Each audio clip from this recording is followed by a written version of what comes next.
Hello. Hi, Hi, it's lovely to have you with us. it's lovely to be with you this evening.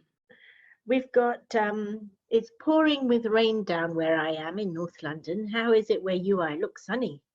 It's blue sky and bright sunshine.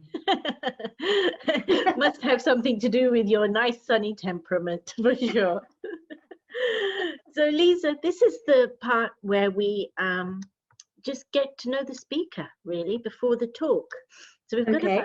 got about 10 minutes, and my favorite question so far has to be ask the speaker, what's your favorite animal and why? What's my favorite? That's a lovely question. I have more than one favorite animal. So let me think of what's my absolute favorite animal.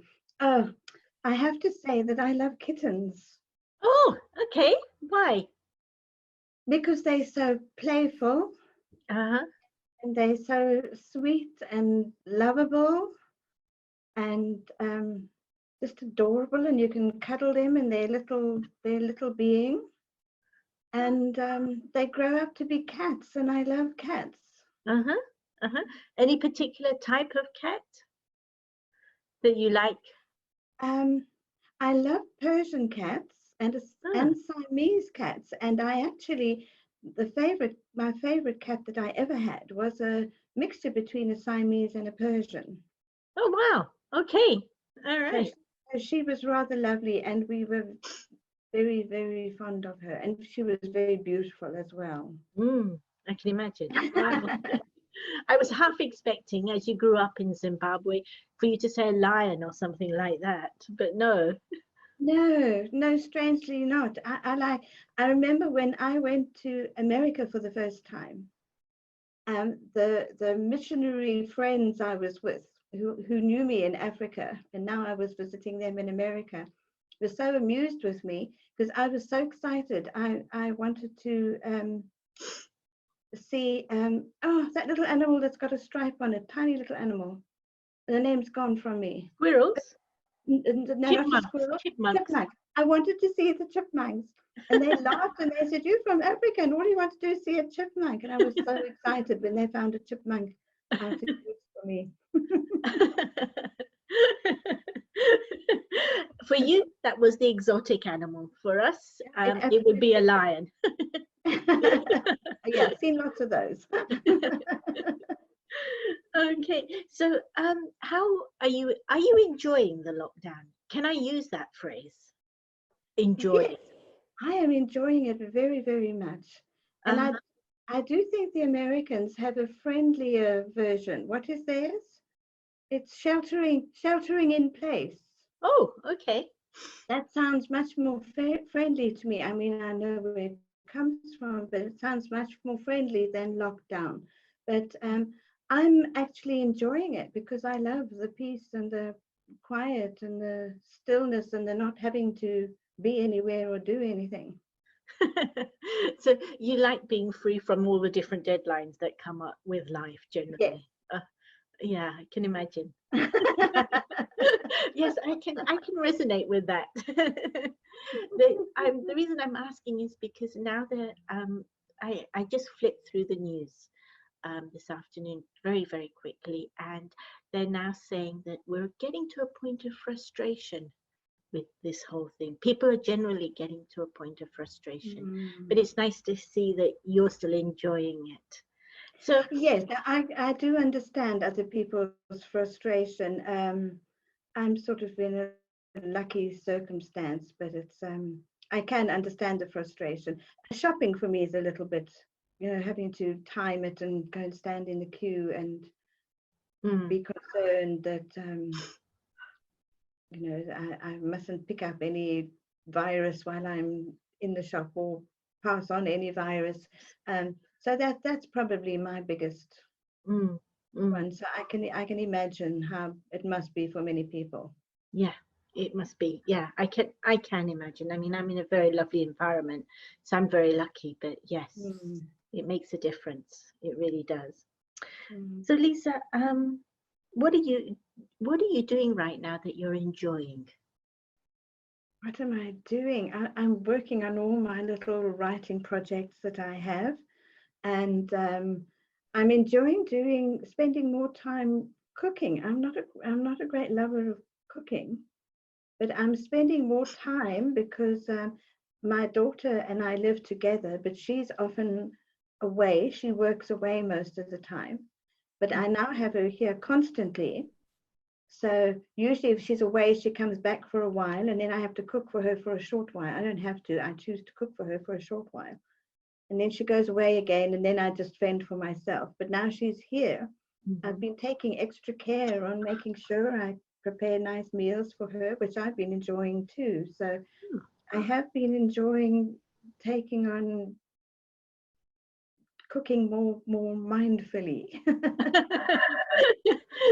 Okay, and I know that your background is in drama or theatre, and that in Zimbabwe and South Africa, primarily you worked with young people, and now with adults, you've worked at helping them tread the board, and you're the director, so to speak. And to paraphrase very badly Shakespeare, that the world is a stage and we're all actors on it. How do you, what piece of advice would you give us right now so that we would shine? You've been doing that with young people to help them shine. So what's the bit of advice you would give us today in lockdown, in the circumstances we're having at the moment, but we could still shine? What would be your advice? Let me take from the drama world. When I work with somebody on stage, I tell them to own the stage. When they are on the stage, I tell them everybody is looking at you and it's your place and it's where you belong. So own that stage and let everybody know that it's where it belongs to you and you take charge of it.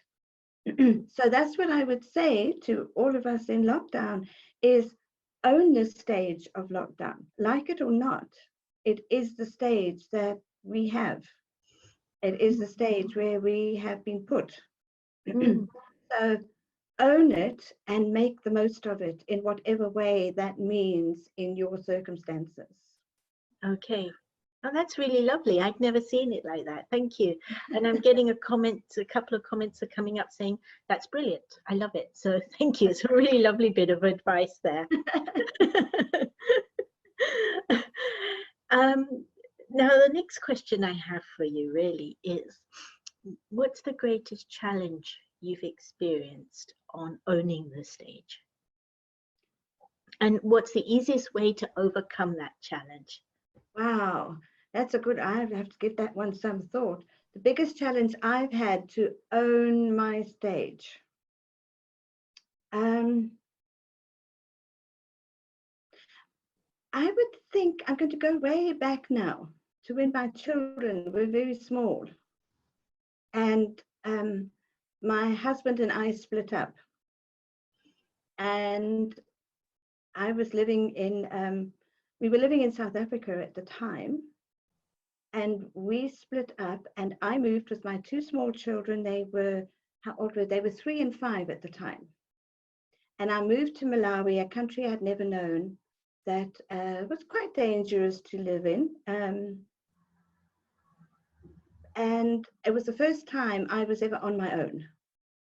And I had 2 small children and I was living on my own, responsible for the 2 small children. I was teaching in a school there. They were very wonderful to me, but it was, I found that very challenging. And I would be so nervous at night that I would hardly sleep. So to own my stage, eventually one night I got so fed up with myself for being jumpy at every noise that happened. And I had a little talk with myself. And I said, this is nonsense. You cannot continue life like this. So I said, you simply accept everything as it comes. If somebody breaks in, because there were a lot of break-ins, if somebody breaks into your house, you will deal with it. Now just go to sleep. And I went to sleep. And and it never bothered me again. You know, I just went to sleep and thought I'm not going to be upset about that anymore. And when somebody broke our burglar bars, we had burglar bars on the window to break in, I dealt with it when it happened, and when it was over, it was over. So it's sort of taking charge of yourself and telling you there's nothing you can do. This is the stage you're standing on. Get on with it. And I found that actually worked wonders for me, because I was never nervous again. Okay, one last question for you then. And it's still stage related, if that's okay. Having had a quick chat with you and discovered this whole background, it really excited me. So I just thought, all right, this is the last question. What advice do you give then young people, adults in life when they get a curveball? Like when you're on the stage, unexpected things happen. At that point, how do you own the stage? How do you adapt? What's the best way of adapting at that moment? Or to ad lib for a while. Doesn't that throw everybody else off? No, well, of course it would, but everybody else has known that the curveball has been thrown. So you know on stage somebody has made a boo-boo. So something has not gone right, but the audience don't know that. So you never need to let the audience know, and somebody on stage will pick up the slack, as it were.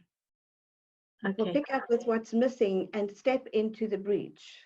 So you step into the breach that cover up for somebody else, or you step into the breach that's been created for you, and you simply ad lib with total confidence, as if that's the way it's supposed to be. And soon everybody is back on track again. And therefore so are you. Because the biggest sin, I put it in inverted commas, the biggest sin is to let the audience know that there's been a mishap. So how do you translate that into everyday life? So that in everyday life, when something comes to you that you are not expecting, like, I can't think of an example offhand, but it comes at you. It's to accept that that's what's happened. If you can't change it, then just start living with it as though it was expected. Just start living with it in the best way that you can, accepting that everything that comes your way is part of the drama. You know, as we on stage, let the audience think that that was written in the script. I just accept for myself, oops, wasn't expecting that, but it's written in the script, so therefore I must now start dealing with it. Okay. And just have the confidence to know that you can. I was just thinking that it's a real quiet but very powerful confidence that exists and that we can tap into as individuals. It's a lovely way of looking at it and practicing. And I think that if we all look back on our lives, we will find times when we actually did do that.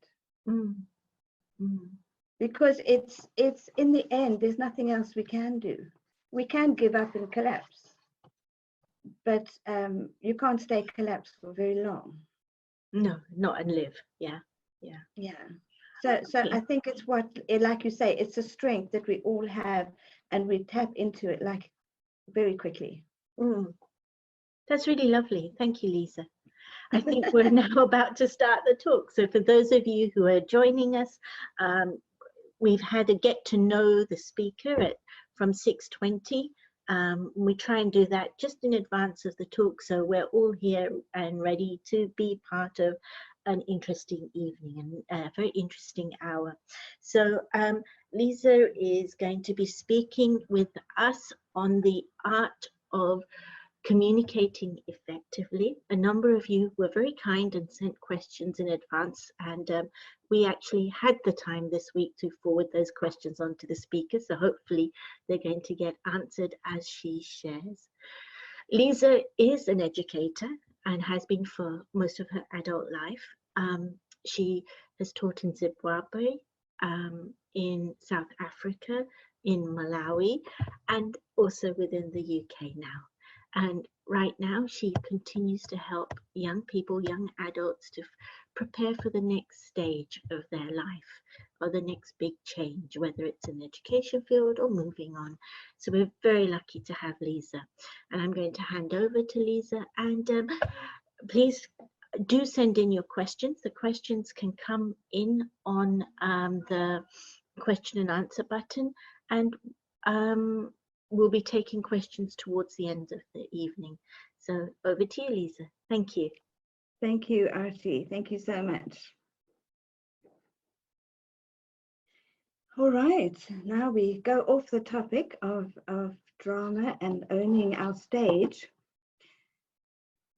But communicating effectively is similar to owning the stage. To communicate effectively means I know who I am. I know who I am communicating with. I know what I want to say. Now, in the drama scenario, we are very lucky in that we have memorized the words. So we know what to say. We know, we've practiced, we know what to do. So we can just go for it. And we know what everybody else on the stage, how they're going to communicate back to us, because we've all practiced it. We've all memorized the words. Whew. But in just day-to-day ordinary communication, that is not the way. Other people don't react to my communication the way I want them to. They don't say what I want them to say. They don't react to me the way I want them to react. They don't understand me in the way I think that I have communicated. And what to me is the absolute marvel of human beings communicating is how well we do it in spite of the odds against us. So the odds against us communicating well are, we each come from a different perspective. We each have different ideas. We're seeing through different lenses. We're understanding from different points of view. We have different belief systems. And we see everything from completely different angles, yet we are trying to communicate and make sense to each other. And it simply often just falls apart and doesn't happen. And the fact that we do communicate as well as we do under all those setbacks, those what I see as enormous things that get in the way of our communication.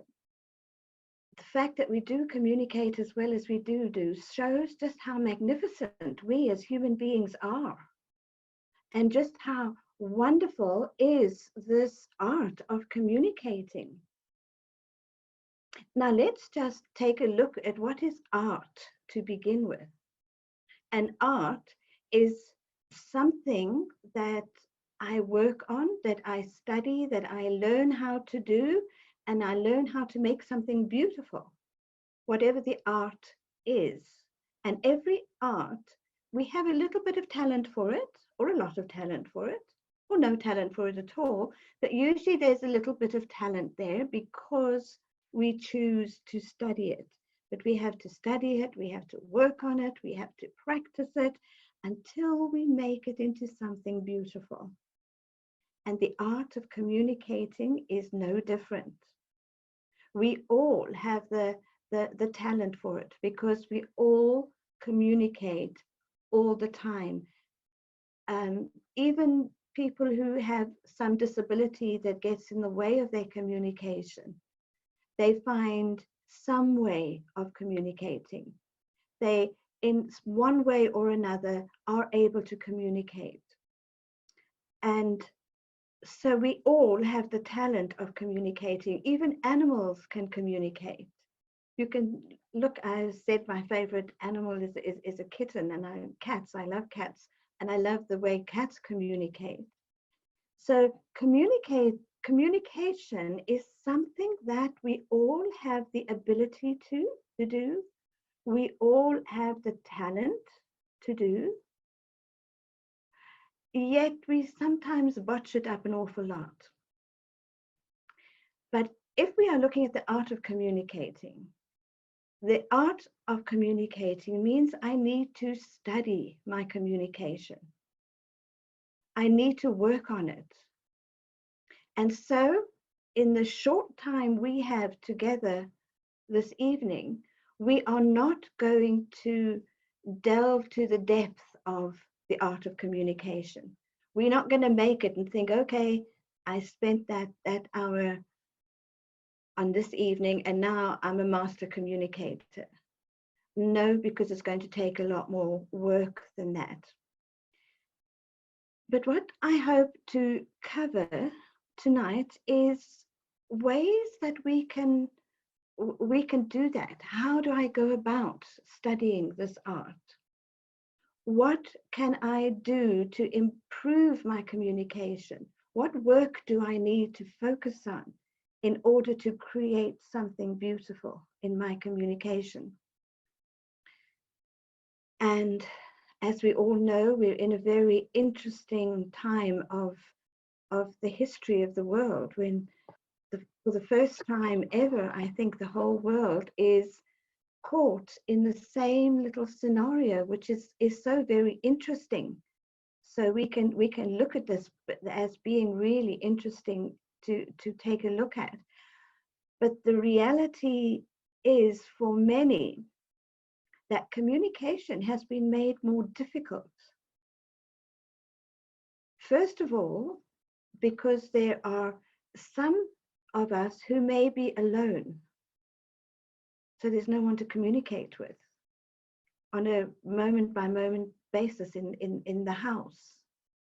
And that's the benefit of that, is that it gives that person a chance to start looking at the communicating with myself part of communication, which is really important, that we're going to cover quite extensively, because it's where the most work needs to be done, is communicating with myself. And I need to have silent time for that. I need to watch myself, but I also need to then practice what I'm working on in myself. So those of you who are alone, we know that you can phone and join in things like this to have a little bit of communication time. But take this time to start studying your own communication with yourself, because my communication with other people is rooted in the communication I have with myself. Now, you all know how to have a conversation with yourself.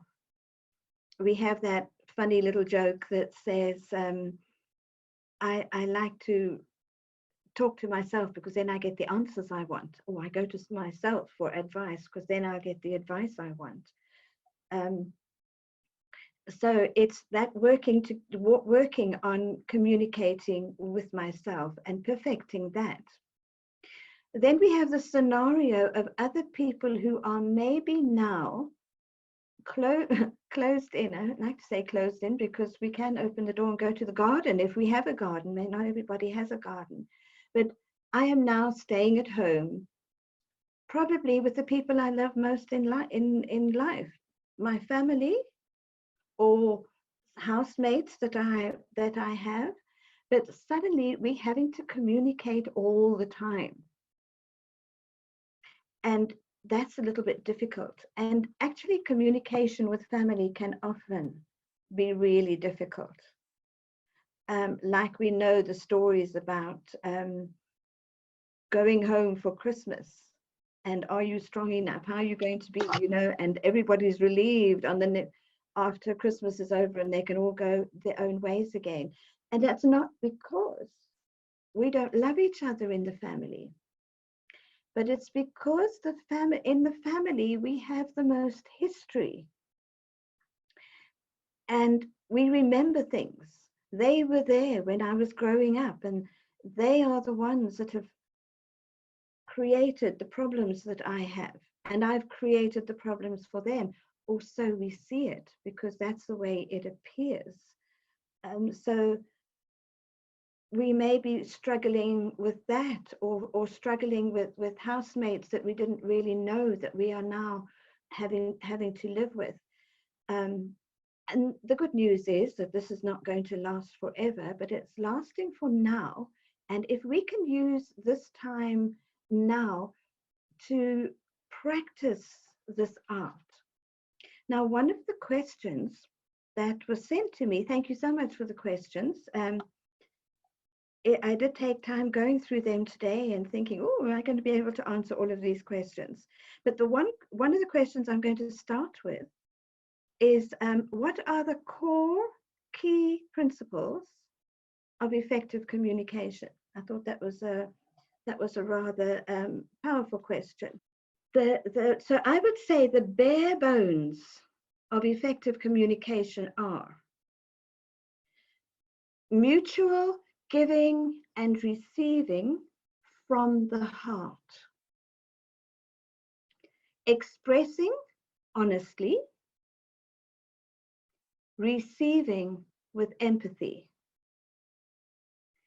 So the mutual giving and receiving from the heart is me expressing honestly, with integrity, and me receiving with empathy from the other one. So it's a giving and a receiving. So what is it that how do I express honestly? And I get this from nonviolent communication. I don't know if any of you have the book on nonviolent communication. It's an excellent book if you want to really study communication, is to study this book. I'm not a great expert at it, but it's one that I delve into quite often, by Mitchell Rosen, I think his name is. It's a good book if you really want to study this subject in depth. But what I've got from the nonviolent communication, and another name for it is compassionate communication, which is what we are looking at here, is to give and receive from the heart, is to give and receive with compassion. And that's the mainstay of effective communication. So what I get from him is how I express honestly is I clearly express how I am without blaming or criticism. So I express how I am without blaming or criticism. The moment that I give a blame, I mean, however I am, if I am not in a good place, and I can express how I am not in my good place without blaming somebody else for the fact that I'm not, or criticizing somebody else because I'm not. And then the receiving with empathy is I empathically receive how you are without hearing blame or criticism. And so I'm now going to read through the bare bones once again, and then talk a little bit more in depth about it, because it's very simple, but it's not easy. Simple is not always easy. It's simple, but simple makes it easier for me to work with it. And if I understand the simplicity of this and the power of this, I can work with it. So the bare bones of effective communication are mutual giving and receiving from the heart, expressing honestly, receiving with empathy. I clearly express how I am without blaming or criticizing. I emphatically receive how you are without hearing blame or criticism. Now, that second part, the listening part, the receiving part, there is huge generosity there. I suppose there's huge generosity in the other one as well. I express how I am without blaming anybody else. Now, I may be angry. And what normally happens is, I am angry because you did blah, blah, blah, blah. But if I am communicating effectively, I won't put the blame there. I will take charge, responsibility of my anger, but without blaming the other person. Because if I am angry about what somebody else did, I am actually only I have actually only been triggered by the other person. The other person has not created the anger in me. The anger is in me. I had it there all the time. So it's my anger. And so when I express honestly, I take responsibility for what is in me. Yes, somebody has done something and it has triggered anger in me. So I can express I am angry. And if I'm going to be honest, I don't blame myself for the anger. I know where it comes from.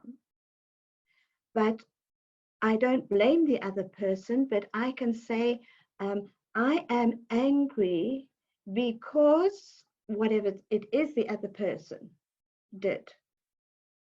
I am angry, but I own the anger. So I have huge generosity to myself and to the other, in that I take the responsibility for it. So now the huge generosity that comes in my listening is that I listen to that other person without hearing blame or criticism. So now the other person is angry because of something that I did. So, and they will explode with anger to me. So now if I have empathy, because I know that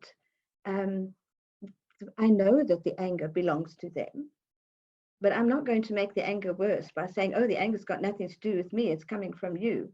That's not being having empathy in that moment. So to listen with empathy is to hear the anger in the other person and know that they are pointing it towards me. But in my generosity, I don't hear it as blame or criticism. I hear it as an emotion in the other people. Empathy is feeling the emotion of the other person, being with the other person in the emotion.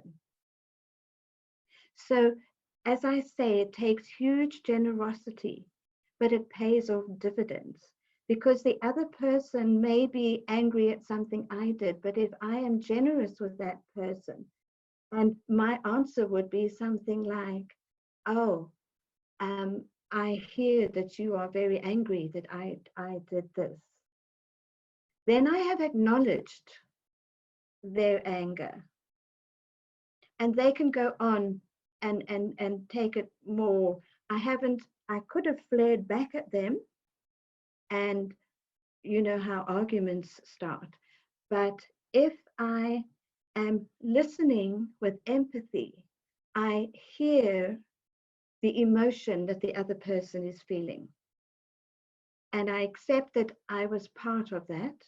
And I know that I was only a trigger because I've done the work with myself. So I understand that. And I can then work with the other person to somehow resolve whatever the situation is. So That's the bare bones of effective communication. And now there's a lovely little motto that we often use here, one of my favorite ones. And it fits with the bare bones of effective communication, because it's about giving and receiving. And the motto is, I give and take only happiness. So that's my choice. I choose to only give happiness. So I watch what I say. I am careful how I word things. I am honest. I have integrity. I say what needs to be said, but I say it without blame, criticism, guilt trips, all of those things that we often pour on people. I say it in a way that gives happiness, that's not going to give sorrow to somebody. And then in return, I take only happiness from what anybody gives me. So somebody in a fit of anger can accuse me of something and shout at me, but I choose not to be sorrowful about it. I choose happiness. So I love that. I give happiness and I take happiness. And that's my choice, but it needs to be worked on. As I say, it's one of my favorites, and I am quite good at it, but I'm not perfect at it. I have to admit that. It still takes some working to do. So that's the bare bones of communication. So now let's take a look. Sorry. Let's take a look at some of the other questions to see how are we going to relate that into daily living. So there was another lovely one. It's quite a long one, but it has a very useful question at the end. I will read the whole question. In the corporate world, they talk about write down what you want to communicate, strip down all the emotion, and communicate the facts. Now that's very important. So that's very valuable. That's very valuable. Now the question is, what do you need to do in order not to get emotional and to be honest and clear at the same time? So what do I do to not get emotional so that I can strip away the emotion and just get to the facts? And how can I be honest and clear at the same time? Because very often we think that honesty is when I express how angry I am, or how distressed I am, or how depressed I am, or how frustrated, or whatever the emotion in me is. We think, well, now that is honesty. But if I am expressing it, I need to do it more carefully and to be clear, So what I've got, how do we do that? So we first of all look at what the facts are, because there is something has happened. So we look at the facts. What is happening outside of me that has triggered something? And to strip away the emotion, I make no evaluation of it. I make no blame, no criticism. Blame and criticism will immediately come up, but I look outside and I look at what is the actual, what has happened without emotion. And it may take me time. I may have to sit quietly and feel the emotion and then look at, why am I feeling this emotion? Now I've got a little example. Say I share an office space with somebody, and I come into the office space and I see that my pile of books that usually sit on a certain part of a shared desk are on the floor. And immediately that triggers in me anger. Why are my books sitting there? You are disrespecting me. My books are sitting on the floor. Why is that happening? I'm a great book lover, so I don't want my books to be sitting on the floor, and I don't want anybody else putting them on the floor. So my immediate reaction would be they shouldn't be there. Somebody's disrespecting me and my books. And it's fine, as long as I know that I can sit quietly and say, okay, now the facts are I walked into the shared office space and my books were on the floor. That's the fact. There's no emotion there. The books have no emotion. I tend to give my books emotion, but I also have to acknowledge they have no emotions whatsoever. So there's no emotion there. So there's no evaluation. So what do I do? Then I look at what's there inside me. What's outside me is a pile of books on the floor when I walk into the office space. Now I look at what's inside me. What am I feeling? What's the feeling I get when I see my books on the floor? Why has it turned to anger? And I name my feeling. I name my feeling. It's anger. And it's anger because I actually feel abused. I feel abused because they have taken my books and put them on the floor. And I relate myself to my books. And they're part of me. And so I feel abused. So now I know that actually it's not as serious as that. So now I've looked outside myself and got the bare facts. I've looked inside myself and I found the reason as far as I can concerning the burst of emotion I had around it. Then I look for what is missing. I only have an emotional outburst when something is missing. So what is missing is a need I have. What is the need that I have that has not been met? That is what is missing. I know what it is. I need a sense of order in this office space. And the person I share the office space with doesn't often have much order. Their things go other way, just maybe that's what happens. And so my need is I need a sense of order. And then I could ask myself, how is this, will I get the sense of order? Okay, I think what would work for me is if my books could have a specific place, because maybe I leave them in piles in different places. Because I never seem to have only one book out. I always have a pile of them. So I see that. So then I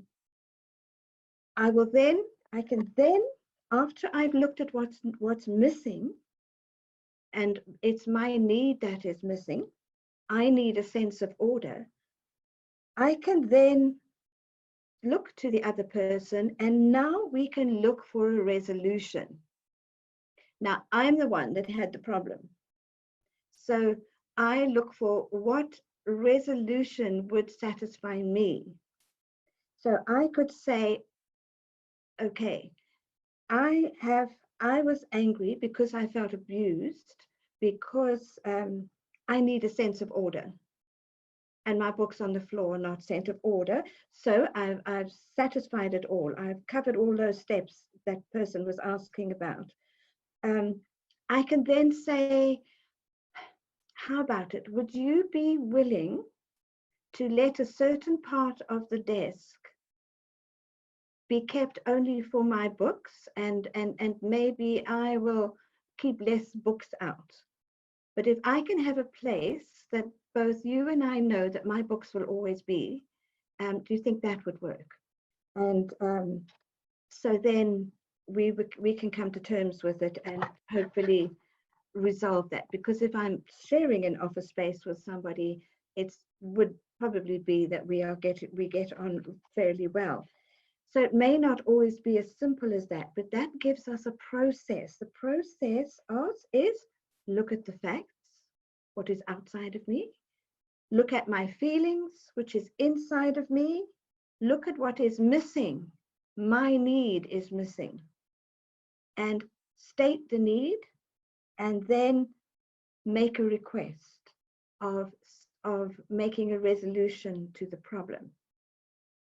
And then on the other hand, I can do this same on the receiving end.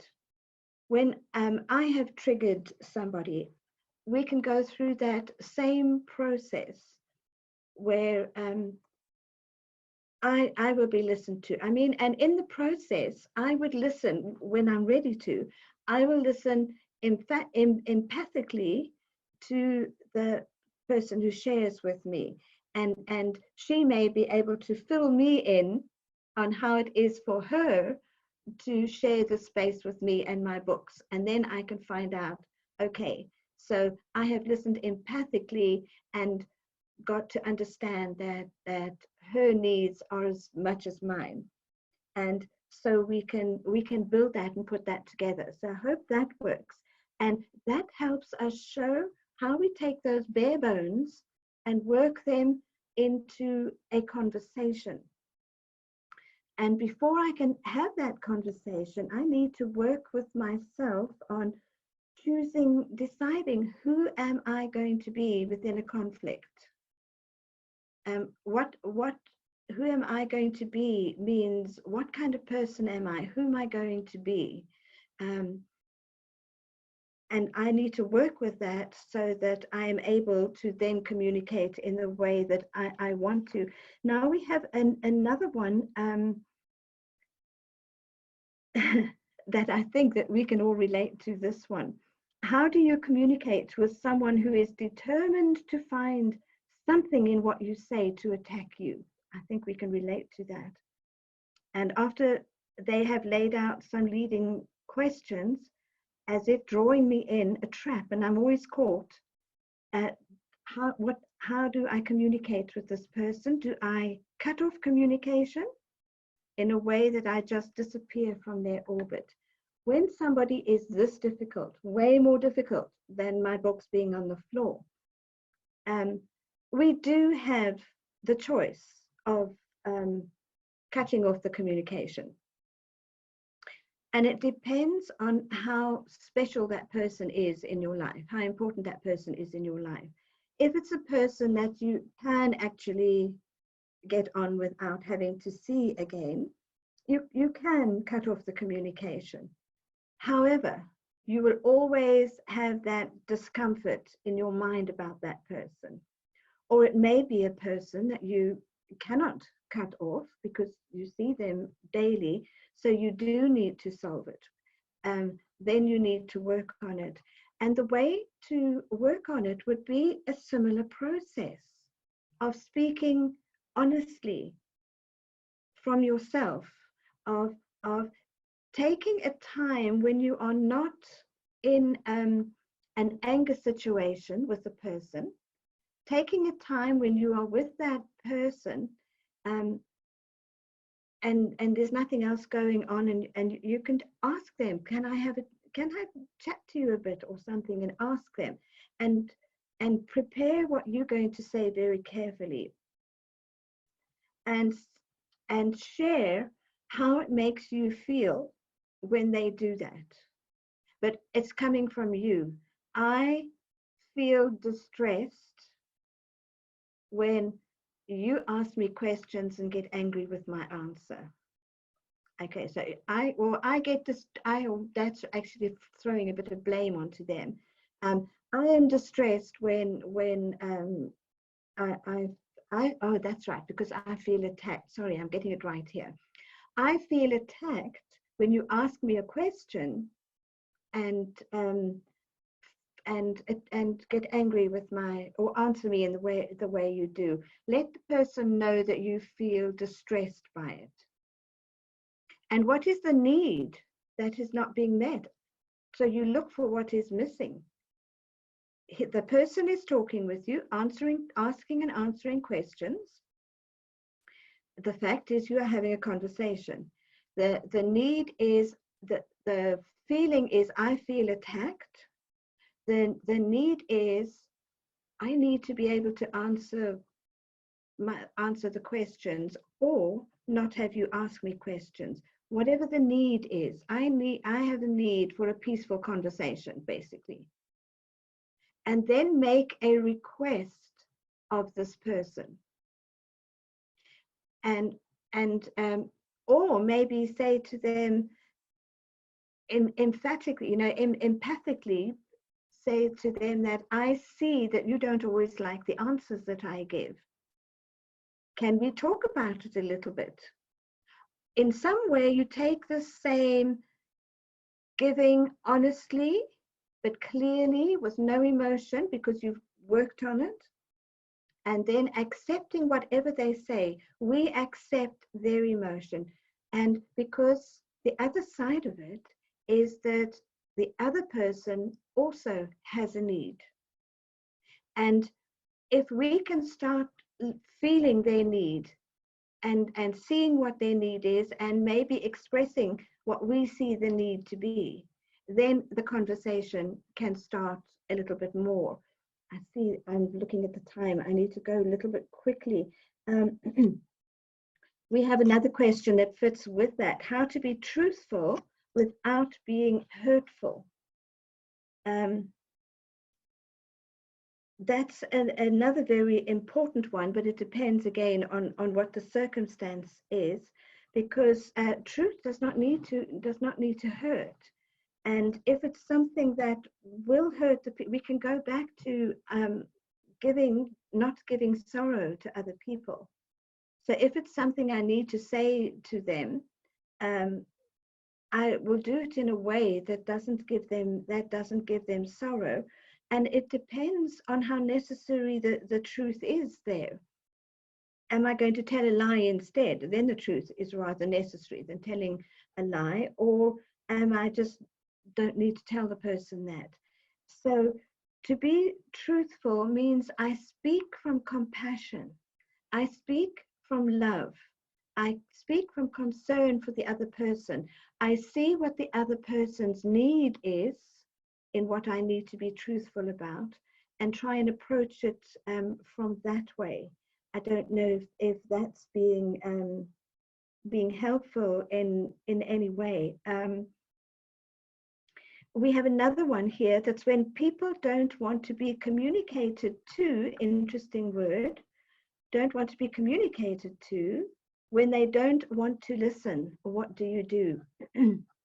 Now, we usually communicate to means I'm talking just to you, which is what we often do with children. We communicate to children, and they don't always want to be communicated to or with. But yes, there are some people that don't want to join in our communication. And we need to honor that. If they don't want to communicate, we need to let them be and not communicate with them. Or even ask them if there's something that has to be, communication has to be had for some reason. We can acknowledge, I can see you don't want to discuss this right now. Can you give me a time when you think we could discuss this?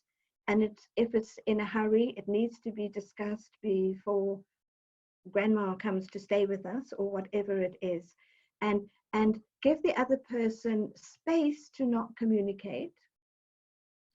And the other person, if they're not wanting to communicate, it's probably because they don't like the response they get from me. So what I need to do there is to look at how I respond to that person. How empathic am I being in my response to that person? Am I seeing the need of that person? So I need to be more encouraging and loving in that way. Listen, what you are going to communicate depends on the person in front of you. You need to feel the pulse, adjust what you are talking about. How do you feel the pulse? Yes, so how, again, this bounces off that one, that the person who doesn't want to communicate. We need to feel the pulse of that person. They're not wanting to hear what we say. How do we know that? Because we communicate through vibrations, and we pick up the vibrations of that person that they don't want to communicate, or their body language. And so we pick up that. And sorry, I was looking at something on the screen and I lost my question. Yes, so to feel the pulse is to feel what emotions are vibrating from them, to see the look in their eye, to see what they are doing, and to see, is this what they want to hear? If it's not, can I do it some other way? Can I leave this out? Or can I have a conversation with them about what they would prefer? And it's finding out where they are, and then communicating with them in the place that they are in. And now, how to bring out the courage? How do I bring out the courage to communicate? It does take courage to communicate honestly about my feelings, because I make myself vulnerable.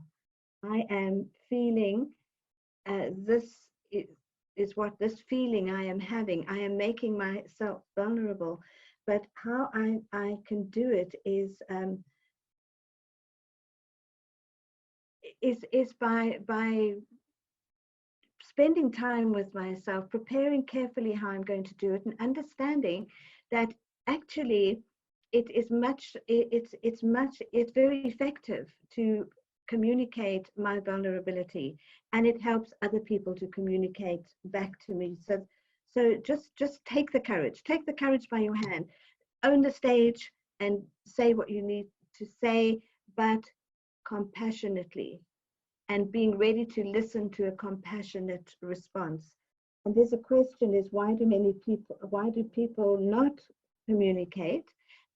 Because they are afraid of what the response might be. Of guilt, of anger in response, or of whatever the response may be. They're afraid of what the response may be. And what I haven't said, which is good to say now, is that meditation is one of the ways that I work with myself in preparing myself to communicate effectively. So it's a good thing to do a little meditation now. So if you just sit wherever you are in your home, relaxed and comfortable, take a deep breath.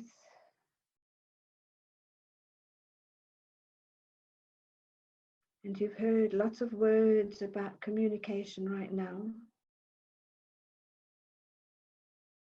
And each of you has your own particular question to do with communication.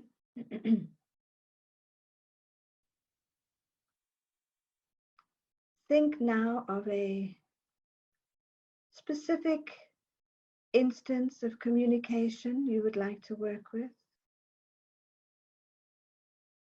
or a person that you don't communicate well with.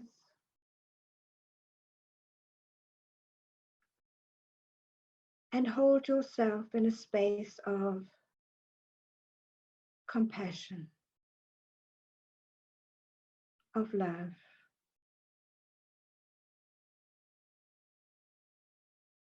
And see the other person in your mind's eye, and hold that person in a position, in a space of love, of compassion.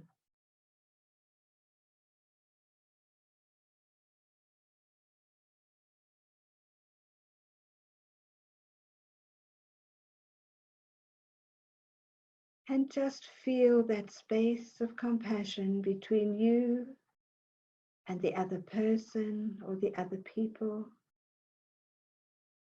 Feel that space of compassion grow within your own heart. Even put your hand over your heart and feel compassion.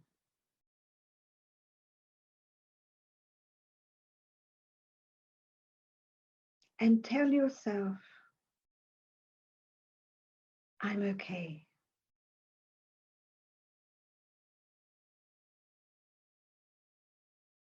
I can be peaceful.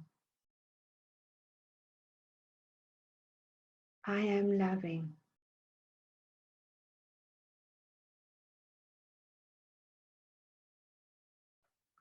And reach out to embrace that other person within that same compassion. The other person is peaceful. The other person is loving. And together we can be compassionate. And we can sort out whatever the little hitch of communication is there. I have compassion for myself. I have compassion for everybody with whom I communicate.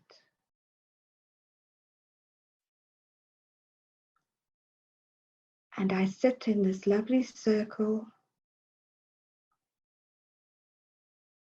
vibrating compassion to every soul who is in my vicinity. And I take a deep breath.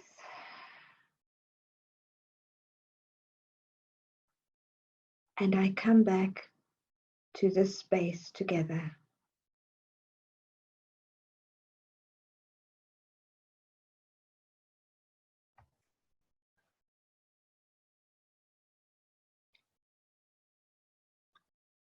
Thank you. Thank you very much, Lisa. We've got a few more minutes, so I was hoping I could pitch these questions that have come in to you. The first one that came in quite early into your talk, well, part of your way through, how to deal with the situation where the other person when you're speaking, they hear blame or criticism, even when it's not there. If you look very carefully at the words that you are saying, it might be that they are framed in criticism or blame. But on the other hand, there's another little motto that I like to use for a situation like that, is that the other person is never reacting to you. The other person is reacting to something within themselves. And the same goes for me. I am never reacting to the other person.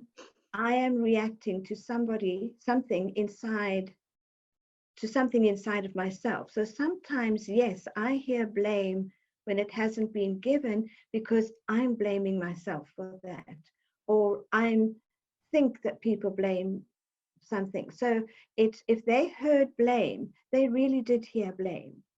Mm-hmm. And what you could say gently and with compassion is, I hear that you feel I am blaming you for such and such. Don't defend yourself. Don't go into, no, I'm not blaming from you. Just acknowledge that that is what you are picking up. I pick up that you are blaming me for whatever it is. And then stop and let them continue.